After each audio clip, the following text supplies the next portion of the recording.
I'm taking dating very seriously in 2026. I am very unsuccessful on any of the dating apps. I hate them. I just think they're gross. Um, so I do understand that we're like 31 days or almost 32 days into the year. I get that. And I probably shouldn't be making so many rash decisions. But I'm going to, and I have. I have business cards being made currently. Like I just ordered them. Um, some for myself and some for my friends. So my friends can all get some business cards with my number and my contact or like Instagram or whatever, my contact information. And they can help me because I'm just not I'm just not having any luck. Anyway, I'll keep you posted in like 4 to 7 days when they arrive. Honestly, that sounds desperate. The female loneliness epidemic is on the rise. It's pretty alarming to see so many single women nowadays. In 2026, it's not slowing down, because what you're about to see in this video is a bunch of chronically single women who couldn't get attention from a man even with prayers. Don't forget to subscribe and leave a comment. Let's get started.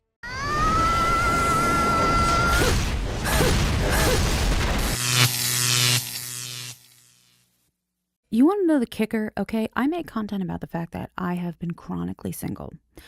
And I've talked about it before. I've been on a healing journey since like 2019. I've been in therapy my entire life, but I like really got into therapy again in like 2015.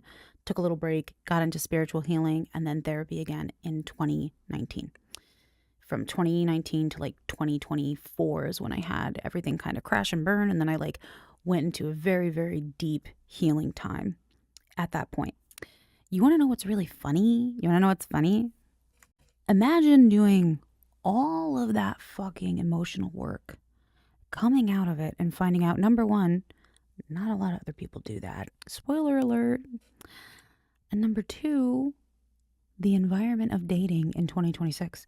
Waking up today and realizing I'm ready and everybody else is jaded. All I have to say is, guys, what the fuck? Nobody waited for me. You all left without me? They do this every year. The dating scene in 2026 is ridiculous. Everybody's jaded. Everybody's done. Everybody's already done it. So I'm out here like a fresh daisy popped out of the damn snow. And everybody else is like, go sit down. Men are tired. Women are tired. And I just wanted to get married. I don't regret the healing work that I've done. I just regret that it took so long. So I just had to say that this environment sucks. Everybody go home and think about what you've done.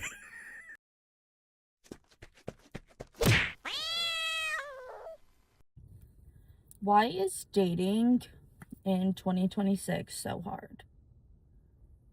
Like,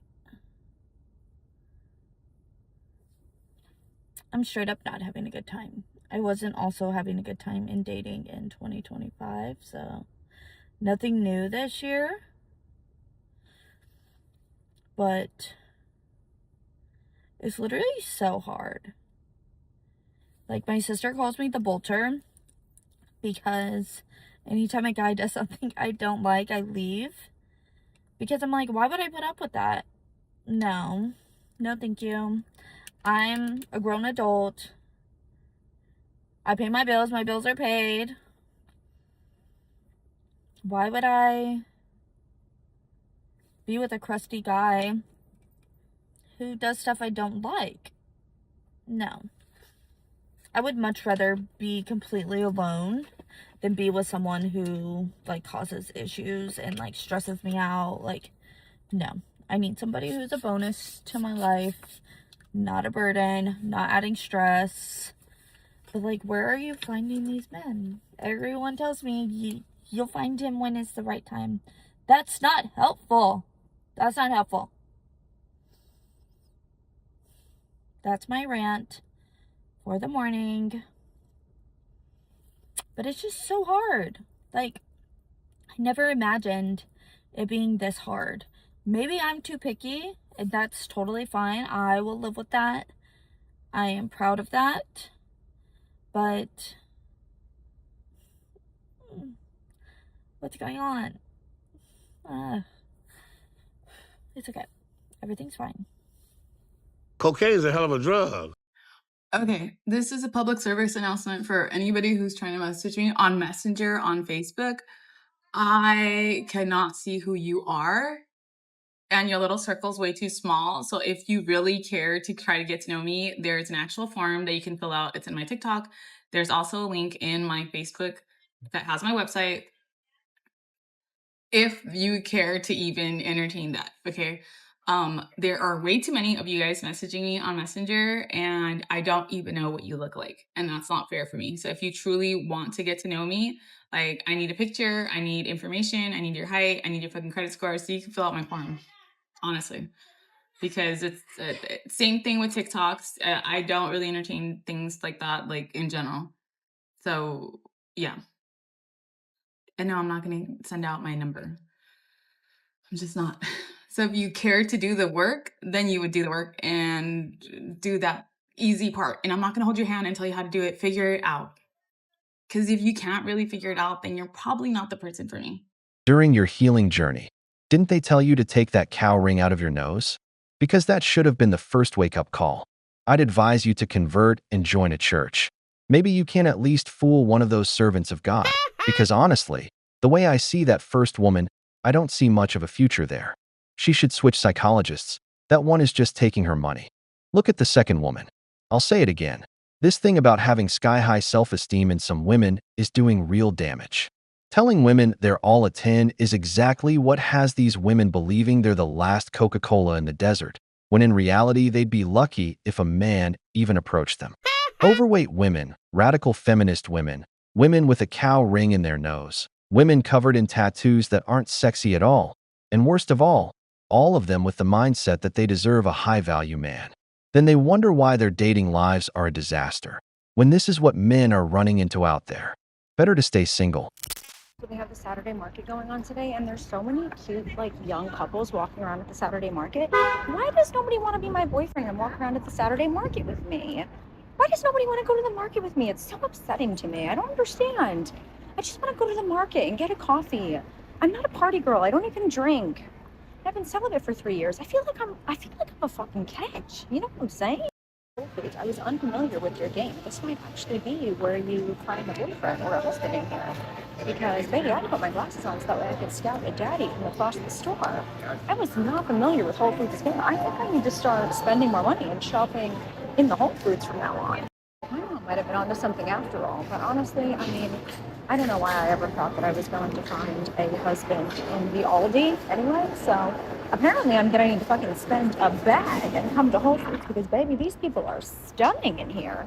Did I go into Whole Foods just to get a thing of milk and leave? Yeah, absolutely I did. Because you know what? If I do that enough times, I'm bound to run into a man that wants to be my husband, right? I don't know, maybe not, but it's worth a fucking try. Like, where do you shop for a boyfriend who just wants to go to the market with you? Because I looked at the market and none of the men there were single. They were all there with their girlfriends. So I just, I'm running out of ideas, guys. I'm about to go back to not dating because you know what? I've been trying for 2 weeks and I'm already fucking exhausted by it. It was honestly a lot better when I just didn't care about dating for 5 years. But, I don't really want to be alone forever. But I mean, honestly, God, at what cost, The only dating app I'll use is the dating app where men have to pay to talk to me. It's something I joked about with my friends. Well, turns out it's actually happening. There's a new dating app where people have to pay to talk to you. And it's genius because it protects girls from the guys who send the same message to 20 people in a row. As a girl, it's getting harder and harder to vet who's serious. There is a new app called Woo that's stopping all the games. Let me tell you 3 reasons why you should use it. First, it's free. Second, it limits your matches to 3 at a time. So instead of thousands of eyeballs on you and unlimited random messages, people have to pay specifically to talk to you, which means you're vetting who's actually serious about you. 2, you can get rewarded with real money for making genuine conversations on the app. And 3, since this app is all about being intentional, they are being intentional with the launch. They'll automatically be giving 600 Woo coins to new members in Boston and New York City. You can check out more about the launch in the link in my bio. Maybe I'll see you there. Any man willing to pay for an app just to talk to a woman has zero self-respect. I can understand using Tinder or Hinge. Having a good profile and making the most of their features, but paying just to talk to someone? Give me a break. I'd much rather risk rejection by approaching someone in person. And that last woman, ever since her husband kicked her out with that divorce, she hasn't landed anything. She let her best years slip away, believed the story that she's famous on TikTok, lost a good man, and now she's just another chronically single woman with a divorce on her record. As for the woman with the glasses, I'll say this, at least she's trying. I don't see her as a bad woman. Now it's just a matter of seeing exactly what she's looking for, but this makes it even clearer where the real loneliness epidemic actually is. Ladies, in 2026, we gotta cut out that whole like, oh, I'll give him a chance thing. No more chances. Listen, the guys that I've been like, oh, let me just give him a chance, they've done me the most dirty. Okay? Let's date guys we like in 2026. It's okay to have preference. Let's just do that. Because, like, I've dated a couple guys this year that I actually, like, really liked. And it was a much better experience for me. And I'm definitely, like, sad it didn't work out. But it was easier for me to get over because they didn't really, like, do me dirty. But the guys who, like, I gave them a chance. Yeah, you know when Billie Eilish said, you give an ugly guy a chance, he thinks he rules the world or some shit like that? Yeah. Let's stop doing that. Let's date the people we like. It's okay. It's okay. Because, like, the ugly ones, they do us dirtier. So, let's just go for the fine shit you've been eyeing, like me. Because, yeah, I'm done with it. Because it, like, genuinely offends me. Like, when the one I give a chance, like, let me give you a chance, and then he does me dirty, like, it offends me. Like, at least when, like, fine shit breaks my heart or whatever, I'm like, oh, that hurt, like, whatever. But I feel like betrayal, like, a little bit of rage, like, ooh, no thank you, I don't like that. Over it. Stop it. Get some help. I run a very strict dating program, and I'm going to continue that in 2026 because we're not playing any games here. 1, if you only tell the truth after I've found holes in your story, you're cut. If you say, oh, but you didn't ask that, if I asked a question and I have to, like, dive deeper into that answer or, like, ask questions around the question I already asked and you know what I'm talking about, you're cut. I'm not dealing with bullshit. If your page, whatever social media platform it's on, your page is full of half-naked women or thirst traps of that sort, you're cut. It doesn't matter if you're liking it or not. Your algorithm shows you what you watch. Enough said there. If you don't notice the little things about me, you're noticing someone else, and you're cut. If you don't know the sidewalk rule, you're cut. Be a gentleman. If you don't open the door for me, just in general, you're cut. If you take your anger out on me, you're cut. I don't care if you're upset with someone else, whatever. If you cannot learn how to control your emotions and be emotionally intelligent and learn that one situation does not reflect another, that has nothing to do with it, you're cut. If you don't communicate with me and you make me pull questions out of you, again, like, oh, you didn't ask that type of thing, you're cut. That whole giving someone a chance mentality is the problem. You're going out with someone who's also giving you a chance. Whether he's ugly or attractive, that man has qualities that make him worthy of being with you. Don't be condescending. This mindset a lot of women have, going after the winner, the guy every woman wants, is exactly why later you see them as single mothers or as the side piece of some chat. The truth is, it's hard today to have a normal relationship when a woman wants to end things over the smallest issue. Where's the stability in being with someone like that? Men today would rather travel, look for more traditional women, or meet simple girls who are far removed from this kind of influence.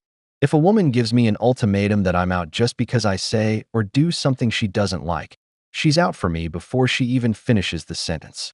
Nowadays, the man is the valuable one. Women.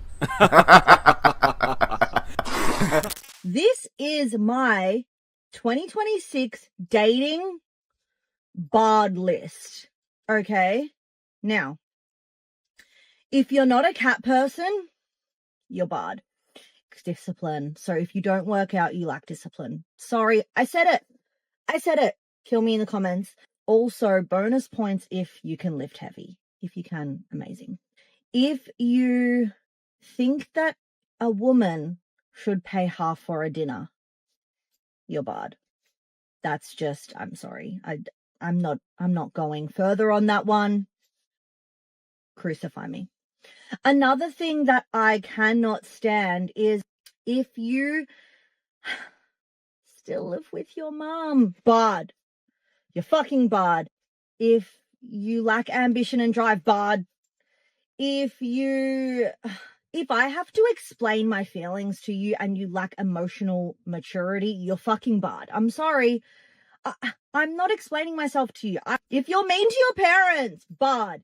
If you have a bad relationship with your siblings, you're barred. If you are rude to waiters at a restaurant, oh my God, this is a massive one for me. You are fucking barred and I am leaving that restaurant and I want nothing to do with you. If you are mean to servers or mean to anyone in the service industry, you're barred. If you're moody, you're fucking barred. Oh, that's it. More to come. Oh, hell no! The good thing about dreaming is that it's free. I can guarantee that the guys who smashed in the past don't meet even half the items on her list. But now that she's 30 and hit the wall, suddenly, with less value, she feels entitled to be picky. But brothers, the wall shows no mercy. The reality is that when she finds a new Chad, she'll forget everything she said she wanted. Because that's how it goes. I put conditions on the guy I don't like, but no conditions on the guy I do like. With that one, it's the complete opposite. She's open to all his requests. Don't become the beta provider for any 30-year-old woman. If she's single with a long list of demands, there's a reason for it. Exactly. They became the man they wanted to marry. But you know how they are now, lonelier than the sun at noon. Because no matter how high they've climbed, they don't have anyone to share their life with. Believe me, that's got them sitting with a cat and a glass of wine. This is not investment advice. Support us with your subscription. We want to reach 200,000 subscribers, and your comment helps a lot. And without further ado, let's begin.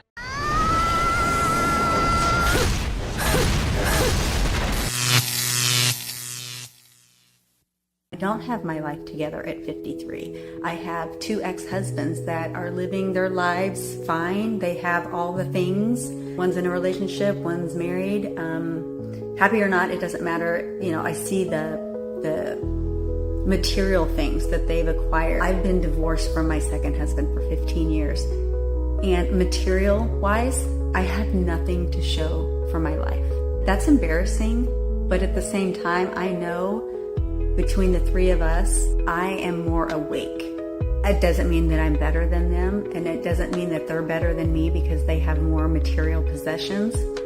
But this is our society, and people base your worth on how much money you make, how big your house is, how nice your car is. I still deal with that, you know, in my own thoughts. You know, I'm working through that. I compare myself more to my ex-husbands and my ex-relationship than to anyone else because they've all been financially successful, and I'm here starting over with nothing.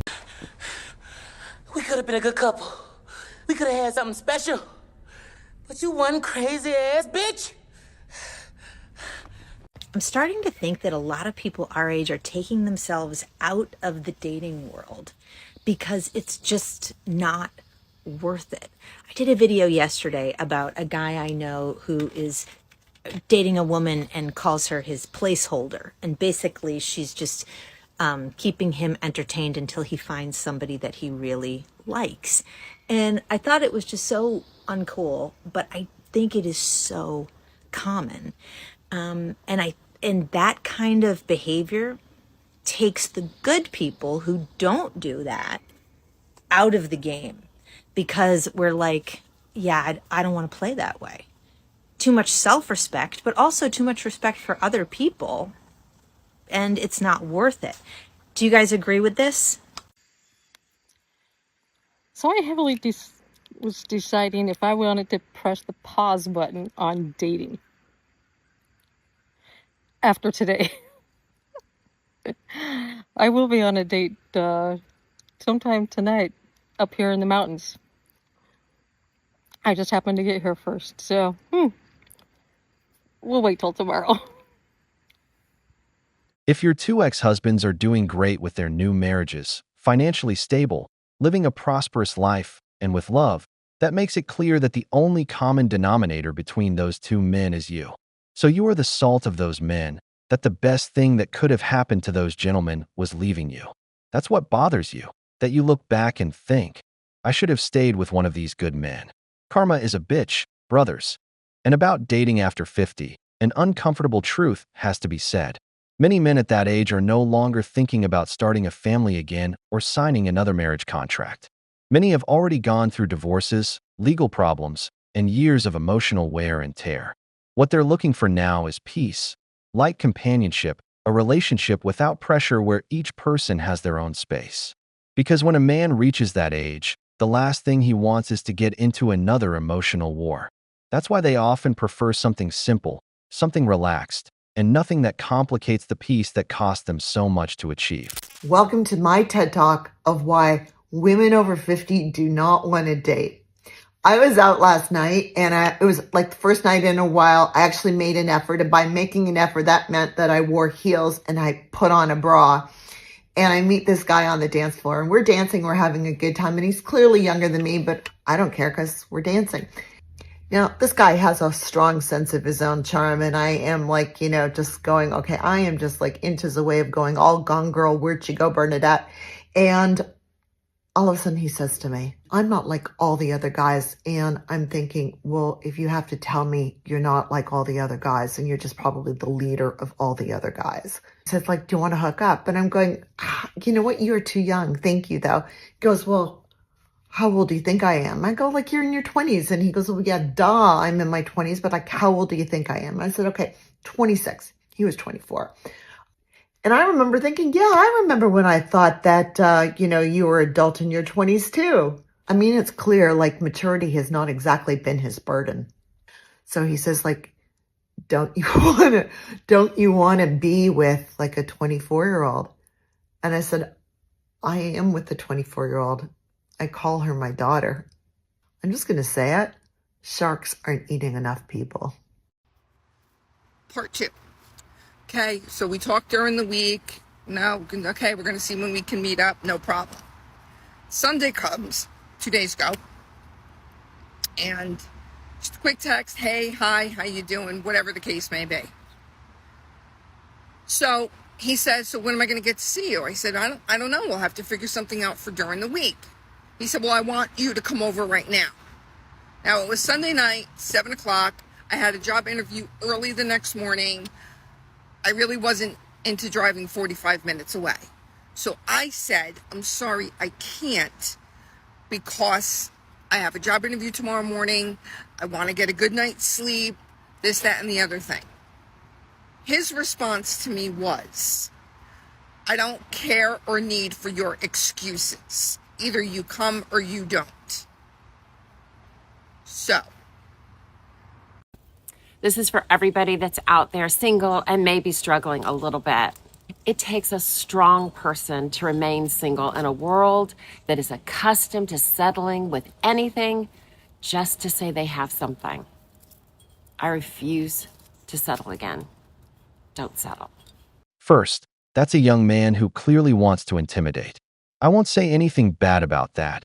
He's not the first man in his 20s trying to eat a mature woman.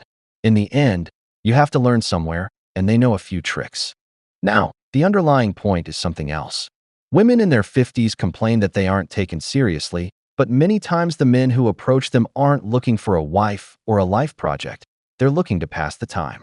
And it makes sense. A well-positioned man in his 50s, with work, stability, and options, often looks downward in age before committing to a woman his own age who already comes tired, distrustful, or with high demands. That's why the come over here right now shows up so much, or the week's Sunday night invitation. They're not being seen as a serious priority, but as momentary entertainment. And that's the part that hurts them the most. Me not dating in my 50s has now turned into cohabitating with my significant other. It's only been 3 days and I've cooked every night, and I haven't cooked since my kids were at home. I'm not really sure why I'm doing it. I don't know if it's just like a default. What I'm noticing is a lot of sitting and a lot of standing, and I'm not the one sitting. Man, y'all live a certain way, and it's not the way that women live. I know y'all don't care about cleanliness, but cleanliness is next to godliness, so you might want to shower. And see, the thing is, I don't let anybody dirty get in my bed, so now they're having to shower before they go to bed when they were a morning shower person. Washing clothes, we've already had that argument because they forgot to put the clothes in the wash machine before they went to sleep. They want to get up in the morning, they ain't got no clean clothes, and somehow that's my fault. So no, I do not want to ever date in my 50s again, because I've already done that, and now somehow I'm cohabitating. So don't take my advice.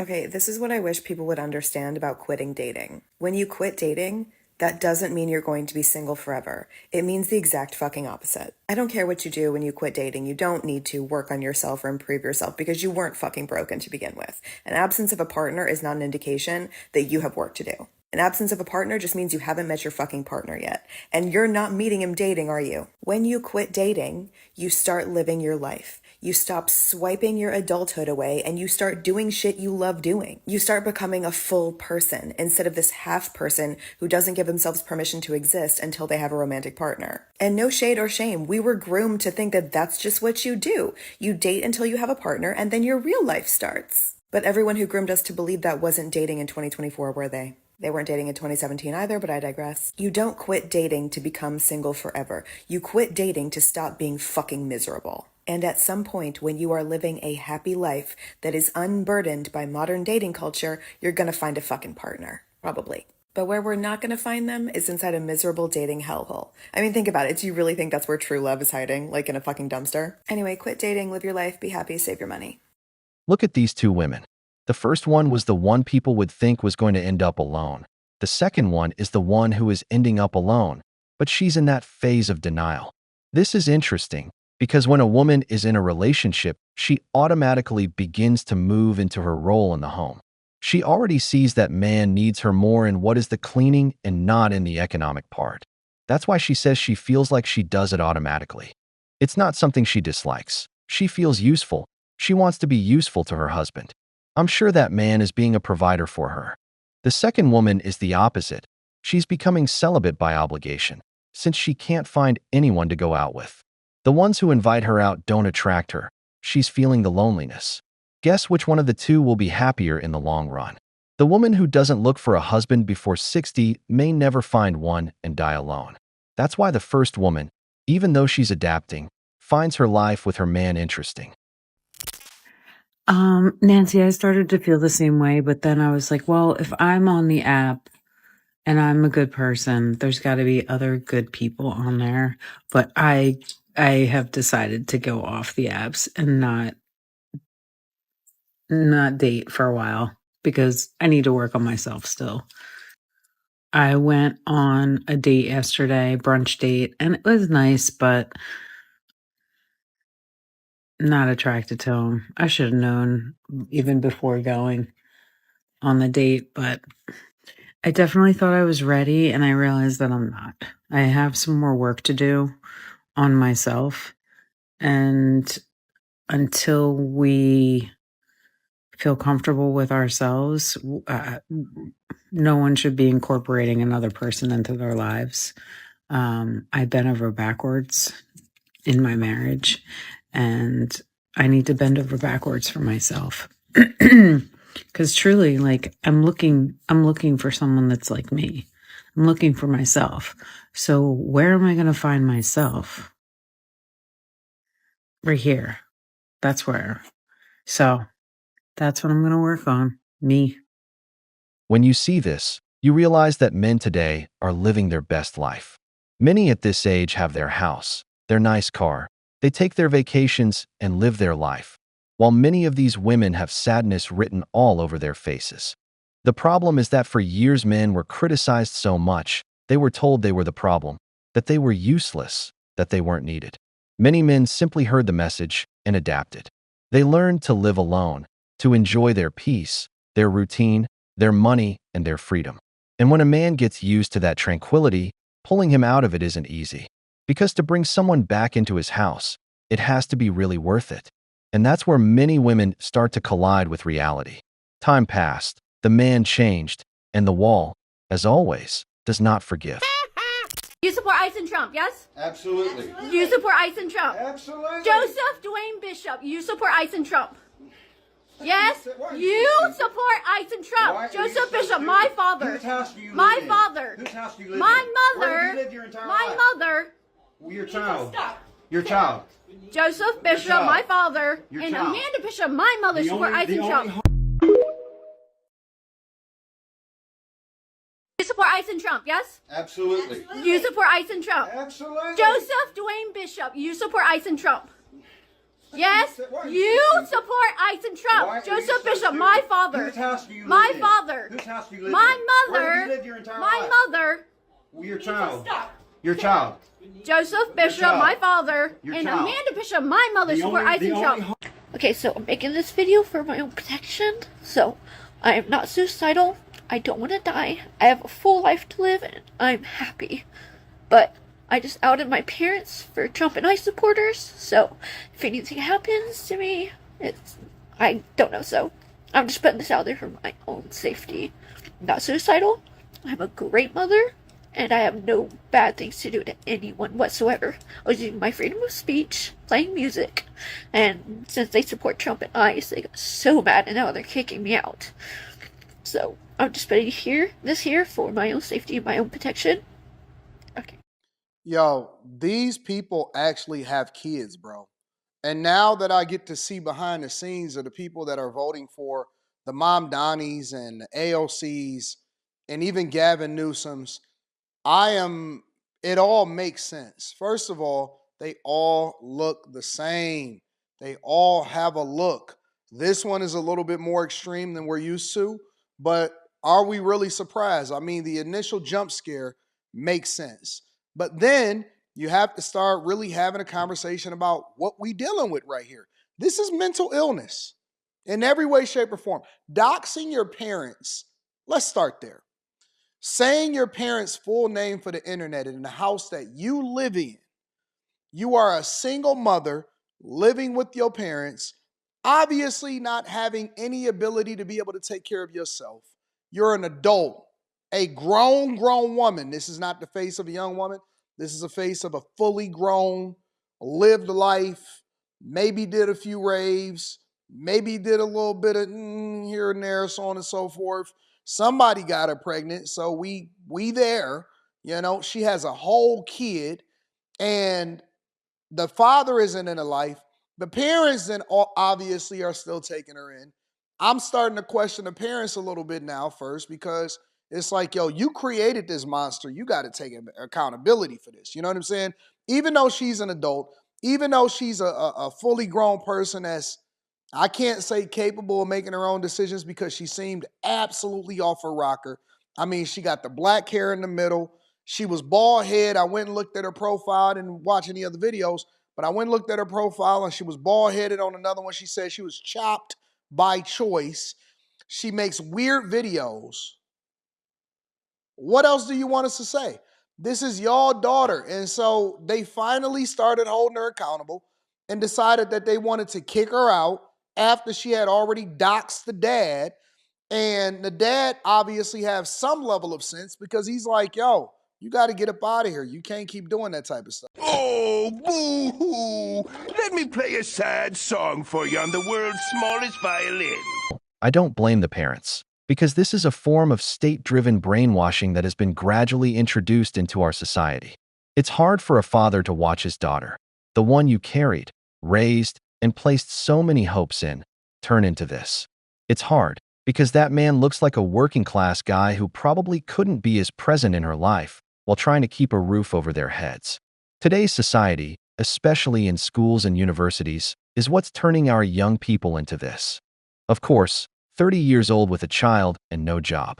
The kid is probably from some Chad who doesn't take responsibility. Worst of all, a woman who isn't functional. Man, that hits hard as a father, realizing you've got the enemy inside your own house, making videos so people attack you. People like her, who are just as contaminated by this awful ideology. The worst part is that this video went viral and has brought both support and backlash against this man's family, to the point that he had to make a video on TikTok responding to the whole situation. Let's watch it. Yo, this is Toxic Fudge Peep's dad. See, she keeps posting wild ass videos, but she really needs some help is what she needs, but not money. She doesn't really need money. She's good here with us. She's got everything she needs here. And not only that, but she's expecting a big income tax refund in the next week or two, And me and her mom both work. And she's not been kicked out. She's never been kicked out. I've always told my kids that no matter what, they'll always have a safe place with me, whether we get along or not. And the only time it really gets out of hand is when she really gets out of line with us and pushes it, acting out like a child, even though she's 30. And it's really been getting worse since we had to evict her boyfriend, which he lived here for 6 years. Never paid a dime in rent, never lifted a finger to help around the house, even though I had a heart attack and open heart surgery during this time. They still never even offered to help. But what you're going to do? It's your kid. You love your kids, right? And I do. And one thing I've always told Sarah is I will never kick her out. And she knows this. I don't know why she's making the videos. I guess just for views, maybe. Or she hasn't been right for a few years. I'm not exactly sure what happened in her mind, but she's one of 6 girls, one of 7 kids that we've had. She's 30, and a 6-year-old son that we love to death. And most of what you're seeing from her is just, I don't know, it's I guess just acting out, which is kind of odd for a 30-year-old. But like I said, she's in no danger of losing her place to live.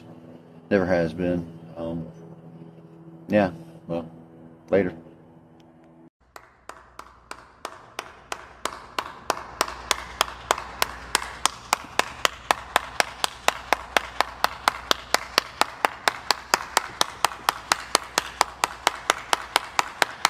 That. It's watching your child become someone useless to society. As a parent, you always want the next generation of your family to be better than the previous one. You want to feel proud of your children, see them get married, and build a functional life. But when you have a disaster of a child, it hits hard. A daughter you keep supporting, encouraging, talking to so she'll improve, and she just keeps getting worse. 6 years living with a bum in your house who got her pregnant. Neither of them works. They criticize your values, and they don't help with anything.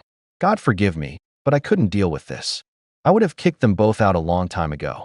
I know it's painful because she's your daughter, your baby, but some people just can't be saved. Having a child like that is constant stress that makes you sick.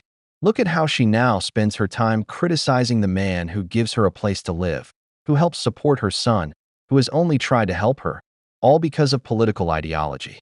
Look at her, covered in tattoos, a septum ring, even shaved her head. Man, progressivism is a mental illness. She's woke. That's why I could never support this awful ideology. This man is being pushed to the limit by stress, and when he dies, they'll keep living their lives like nothing happened. Like I said, some people can't be saved. But what would you do? Women are, especially liberal women, are not doing well. You see the highest rates of mental illness among single liberal women. And it's because it's a philosophy that pits women against their own bodies and against their own children. Feminism coaches women to reject their bodies, reject the natural realities, especially of their fertility, especially of their reproductive capacity. Let me summarize modern liberalism for you, and you let me know if I forgot something in the comments. Don't get married, don't start a family, and if you accidentally get pregnant, kill the baby. I mean, the clump of cells.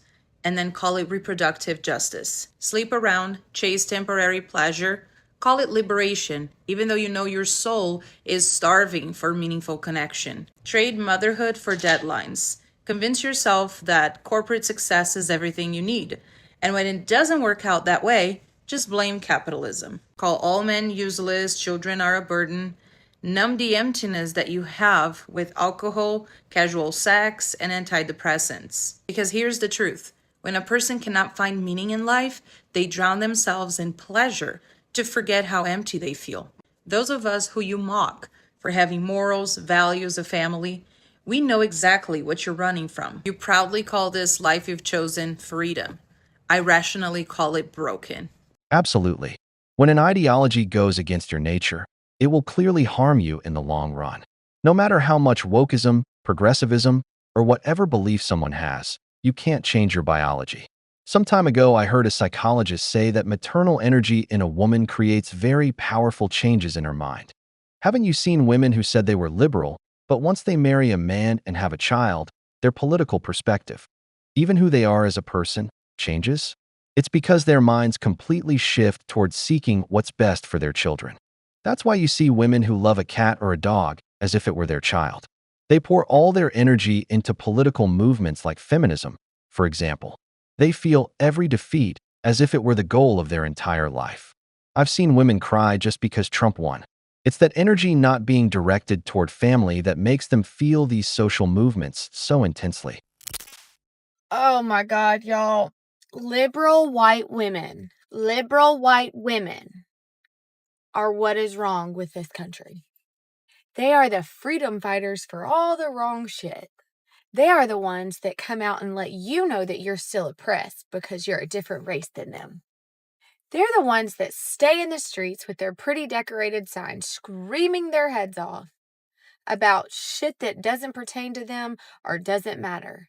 And they think that laws don't apply to them. And then they get their little feelings hurt when consequences come down on them. And the most entertaining part to me is that depending on what the mainstream media puts out there for them to protest about, their topic changes and it's often contradictory to their last topic. One example is please go note how many pro-Hamas profiles are changing to Hamas being a terrorist organization. They fight for women's rights, while in the streets currently, they have Venezuelan signs wanting to send a dictator back to Venezuela so women can stay oppressed. There was a study that was done, and 56% of young liberal white women were diagnosed with a mental illness. Color me shocked. Just know there's never going to be peace. There's never going to be a time where race doesn't matter. There's never going to be a time that we can all just get along. As long as there's white liberal women screaming and fighting battles they should not be fighting. I hope this helps. Not every cause is worth fighting for. There are social battles you look at and say, this makes absolutely no sense. I think that's what politics looks like today, where people don't vote for policy proposals, but for passion. In the past, people understood that a politician presented ideas. Today it's, either you're with my party or you're against me. I don't want to turn this into a political video, because I truly believe people should vote according to their interests, and your political alignment shouldn't be a problem with someone else. The issue I see today is that it feels like a sect, where people vote even for individuals who won't help them, just out of hatred for another candidate.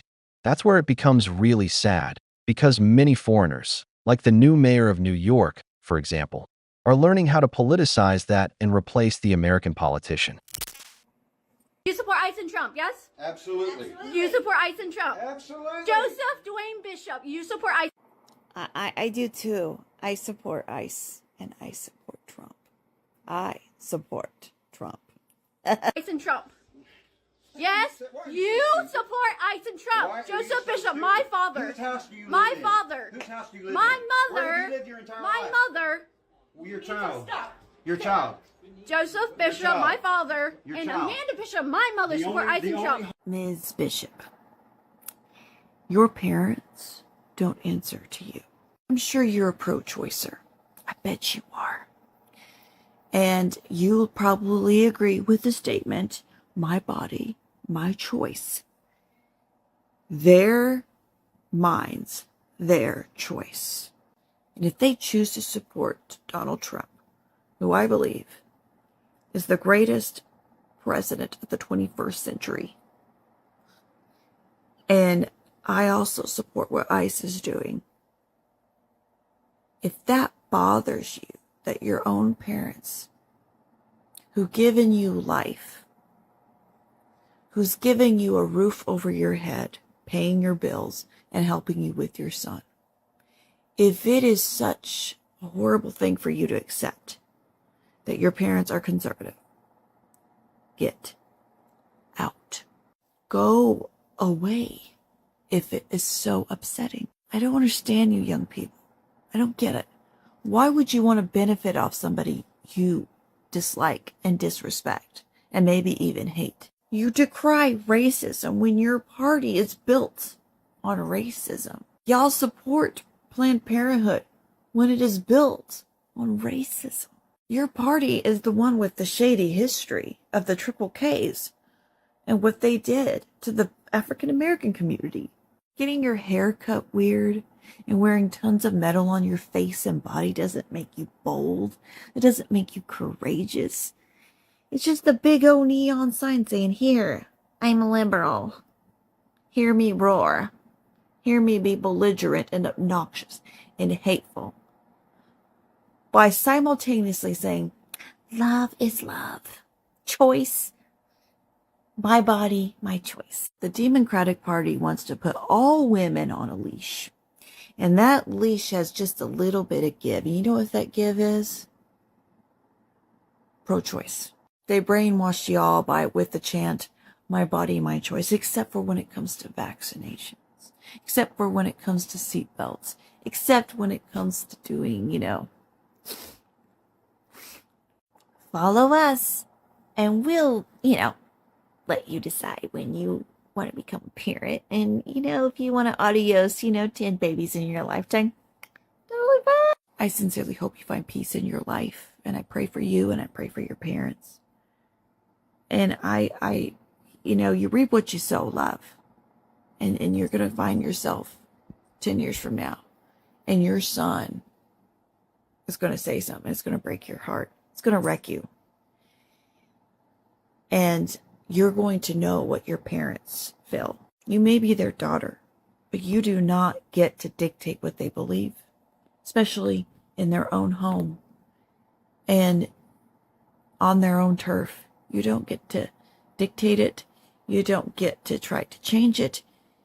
What you can do is ask questions and try to maybe understand it. Just because you're their child doesn't give you a license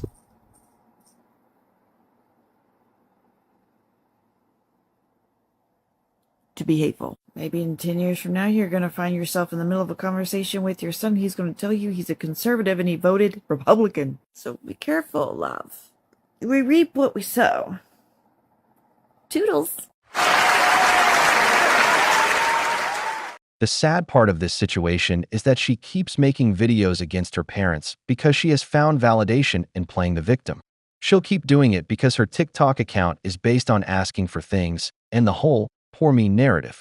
It's sad because her parents are good people who, despite everything, will keep supporting her and her 6-year-old son. They know that if they don't, that poor child is facing a life of hardship. Their daughter isn't right in the head.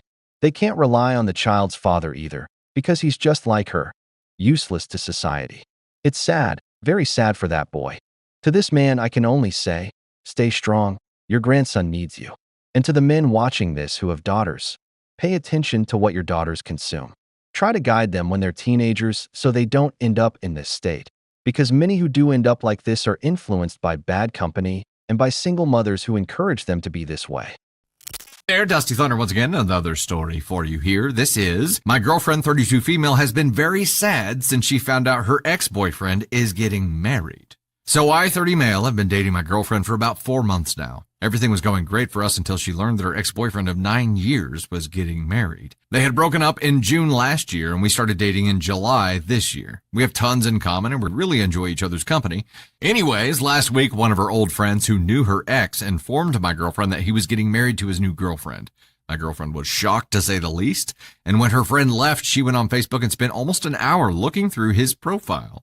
Okay, he was a longtime boyfriend, so she must have been curious, but ever since that day, she has been really sad and stressed, and keeps spending her time on Facebook looking through everything about her ex and his bride-to-be. When I finally asked if he was the one who got away from her, she denied it. She said something along the lines of, "I want to see what's special about her." She says she isn't pining for him, he didn't treat her well, and that even if he asked her, she wouldn't go back. The fact he had reached out to her multiple times after breaking up, but she turned him down every time. So Reddit, my question is, if you don't love him still, then why be so sad about his marriage? Why keep obsessing over his bride-to-be? What am I missing here? Relevant comments? Commenter, he strung her along for 9 years and is marrying the girl he only recently met. That's probably where her sadness is coming from. Why wasn't she good enough to garner a commitment like marriage? What does this girl have she doesn't? Not logical, but that's probably what's running through her mind. Another commenter, agreed, especially if it's a guy who tore down her self-esteem.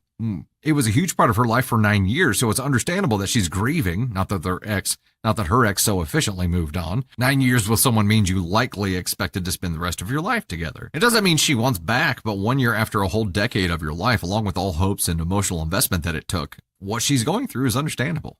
Stop it. Get some help. No, what's really happening here is that she's seeing that her ex-boyfriend moved on. That hits her ego.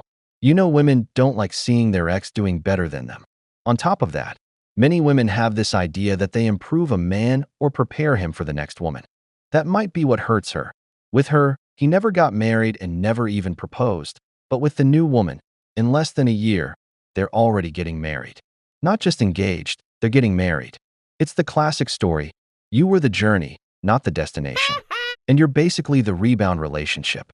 She got involved with you while still loving her ex. She tells you she wouldn't go back to him, but she wouldn't go back to the version of him she left back then, not the current one, because she saw that her ex improved. And that's what's eating at her. He didn't improve for her. He improved for the new woman. Let's continue. OP responds, you might be right. I don't know the intricate details of their breakup, but she did say that they broke up because they couldn't agree on the future. And she has mentioned to me that she does want to be married and have kids. Putting those 2 points together in the situation might have been closer to what you described. And to be honest, her ex did sound like a tool. He made 5 times her salary, but they always went 50-50 on all expenses. On our first date, I took her out to a fancy restaurant, which I also wanted to visit for a long time. We had a gala time, but the next day she called me and apologized and then told me that she would only be able to pay her half the meal in installments as she didn't have that much cash at the moment. It took me a moment to understand that she was talking about the dinner last night. I told her I invited her, so it was my treat. Then she told me that her ex-boyfriend made her transfer her share after every outing they had all throughout their relationship. It was weird, to be honest, but I didn't probe much further as it was just after our first date. There's an update. I would like to chat about this for a second. What do y'all think? No, I think the thing that was eye-opening for me was that the self-esteem comment. He tore down her self-esteem. This sounds, yeah, he didn't treat her well, tore down her self-esteem. And so she's like, I just genuinely feel bad for this girl. I don't know if she's ready to be in another relationship. Like only she can know that.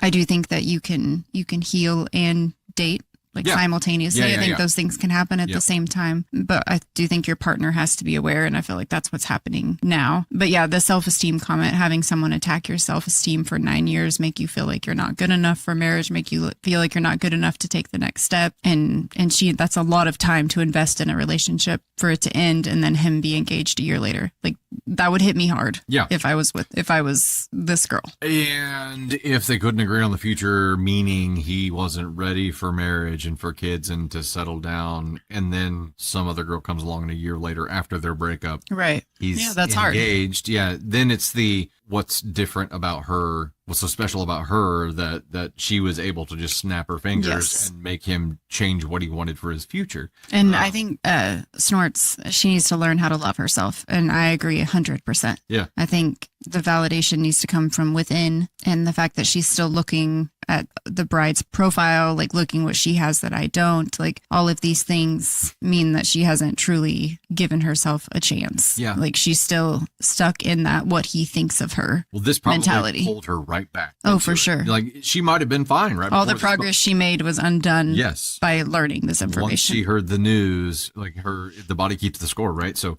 whatever she physically sensed with him went right back into that and to the worst version of it because something went wrong. Like, Oh, boo-hoo! Let me play a sad song for you on the world's smallest violin. To me, it's clear she compared you to her ex. But the problem is that 9 years in a relationship don't disappear in a day. What hurts this woman is that her ex-boyfriend moved on so quickly. Remember, women don't see relationships the same way men do. Many of them think that the years they spend with you are an investment. If they stay with you for 9 years and never get the ring, they feel like they wasted their time. A man, on the other hand, understands he had a relationship and that it's time to move on. And this is where a man's power lies. The man is the one who gives the ring, the one who gives you the privilege of becoming a wife. That hurts her because it makes her feel insufficient. Because if he had at least made her his fiancée, even if they never got married, it would mean he had chosen her. But she didn't reach that point in 9 years of a relationship. Believe me, that hits a woman's ego hard. But let's continue, because there's more. okay, here's an update. So I got a lot of advice on my last post. Thank you. Most of it was helpful, with a lot of commenters detailing their own personal and painful experiences with similar situations. It was an eye-opening experience for me, so a special thanks to those commenters. Some comments were regular Reddit advice to break up, and one of them even called me a cucumber. LOL. But all in all, making this post did really help me a lot in deciding on how to approach this with my girlfriend. So anyways, now let's get on with the actual update. What the f is a cucumber? What does that mean? I didn't. What does it mean? After reading the comments and doing some thinking, I decided the best course of action was to talk to her. So I went to her favorite restaurant, got her favorite dish packed, and then went to her apartment. When she came out, I told her that, look, I can't say that I understand what you're going through because I don't. It's something personal to you, and as much as I would like to help you out or share some of your grief, I respect your choice and your decisions. But as your boyfriend, I do have some rights here, and I am invoking that right in asking you that you not be hungry and sad. If you want to be sad, then please be sad on a full stomach filled with your favorite food. That's all I ask, hearing this because she became emotional. Then she said, I haven't been the best girlfriend in the world for the past week, and I apologize for that. It's just that it's been hard for me to see someone who I spent 9 years of my life with and who gave me a lot of excuses. Now he's just disregarding his own statements. Can you imagine anyone in a 9-year-old relationship where the couple don't live with each other or don't go on holidays together? They have absolutely no talk of getting engaged or married. Hell, he even got upset when I sent him a text while he was working. Well, me and my ex were like that. On top, he always used to say that marriage as an institution is archaic and he won't participate in it. He also looked down upon age gap relationships too. Now he's marrying someone 8 years younger than him and is already living with her and going on holidays together too. That's why I've been feeling down. I don't want him back. I've already upgraded to a much higher level. She meant me. But it's just the feeling of wasting 9 years of my life, which is the most painful. So I gave her a hug and told her that if she wanted a shoulder to cry on or a mouth to talk shit about her ex, I can do both. So we both shared a laugh then. When I was leaving, she asked if she could stay with me for a few days as she doesn't want to be alone, and I said sure. So she came with me, and right now she's setting up her workstation in my other bedroom while I'm making this update. She will be staying with me the whole week. So thank you again, people. You have been of immense help. So they communicated through it. Oh, hell no! Now I understand better what happened here. This man was with her through part of her 20s, probably around the same age as her. Now that she's in her early 30s, they obviously broke up. She gave him her youth, her beauty, and her time, things women always say they give. Yet he never valued her enough to take her on trips or marry her. But once he left her, he went for a woman 8 years younger than her. He's in his prime now. Remember, he earns 5 times her salary. He takes the new woman on trips and treats her like a princess, something he never did with her. He's also going to marry this younger woman and build his family with her. I honestly understand why it hurts her, because she was the process woman for this man. In the end, someone else is enjoying the results. In simple terms, she prepared another woman's husband. But notice something important. With the new beta provider, she's forcing him to do more, like moving in with her. I don't want to be alone, is what she told him. She's pushing this new relationship to move faster than the previous one, so the same thing doesn't happen again. So she doesn't end up being the journey instead of the destination. Let's continue. Women. Yeah, and I love that he met her where she was at. He didn't give ultimatums. Like, he just met her in the grief that she was feeling. And I don't think it's grief over the relationship. She knows what she had was not right. But I think this past relationship did a number on her self-worth, and it's going to take time to rebuild that. But the showing up with your favorite food and said, like, you can be sad, but don't be sad and hungry. Like, that's an epic response to what she's going through, and to make her feel the complete opposite of what the past relationship made her feel like. Yeah. Yeah. And not being able to message at work. Like, don't message me while I'm working. Like that to be afraid of that, to be afraid to not be yourself for 9 years. Like that. So is it, that's a hard thing. Is it that she feels like New Girl just has some kind of magic potion, or is it that she thinks she wasted that whole time because a good chunk of that time he was already seeing this girl? I think it's important to realize that it sounds like the New Girl is 22, 23, and she's getting married to this guy. So I think there's a reason that this man chose a younger woman to get married to. Women who don't know themselves yet, or who... So it's like, just that a younger woman is easier to control in a way. Like, if they don't think highly of themselves, if there isn't self-worth there already, if they haven't learned who they are yet. Absolutely. So I think he wanted someone that he could control. And that's marrying 8 years younger, maybe the way he's doing that. Yeah. Okay. That makes a lot more sense. So it's maybe less of an inferiority of herself, but realizing that the relationship is over. So either way, she could look at the 9 years she was with him as waste, but knowing that the 9 years was a farce. It was a lie, because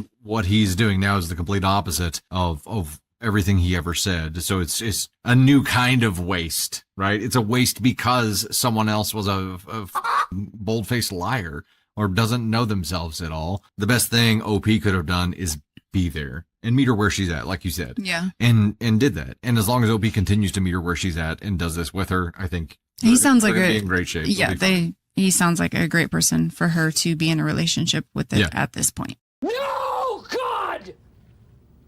No, God, please, no! No! No! No! Notice what the woman said, that he went looking for someone younger so he could manipulate her. This is always the story women tell when they see a man in his prime with a woman in her prime, which is around 23 years old, sexier, younger, more beautiful, and highly fertile. Remember, she's the one who left him. He tried to get her back, but like I tell many men, realize where you stand. And he realized it.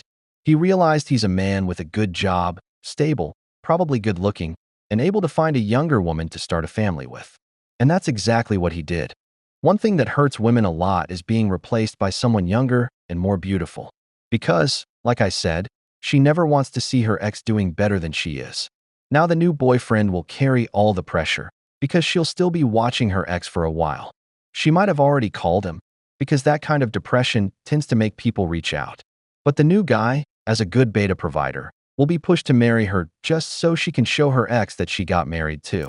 A list of things that men have done on the first or second date that made me decide I did not want to go on another date with them, except it's going to get progressively worse. So let's get into it. Number one, I went on a first date with a guy and he didn't say goodbye to me after the date. We walk out of the restaurant and my Uber was across the street and I was like, oh, my Uber's across the street. And then I turn around and he had walked down the block. Didn't even say goodbye. Number two, on a Hinge date, this man did not get out of the car to greet me on our first date. So mind you, I'm a young girl getting in a random man's car. Number three was on a first date, I had mentioned that I was a singer and the guy asked to see a video of me singing and then he told me I sounded objectively bad. 4, talking poorly about your mother, sisters, or ex-girlfriends or any women in your life, saying that they're crazy or whores. Cut. 5, pushing PDA really early on in the date in public. And then not asking consent. Like, let's have a boundary. I don't know you. Puking from being hungover on the first date. Moving too fast, proposing marriage, or moving to my city within the first or second date. Do you even know who I am? Last, being cagey about your politics or your religious stances. Why are we here? Why are we on this date if you don't want to talk about what really matters? You know?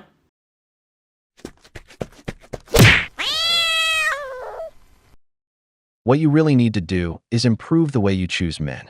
Because it seems one of two things keeps happening to you. Either the men you date don't want to see you again, or your attitude when you receive them is unpleasant. That's why you see failure across the board. Brothers, the wall keeps collecting, because the wall does not forgive. We've reached the end of the video, but before we go, the questions are for you. What do you think is the reason your ex is sad? Why does it hurt a woman so much when a man turns the page after she leaves him?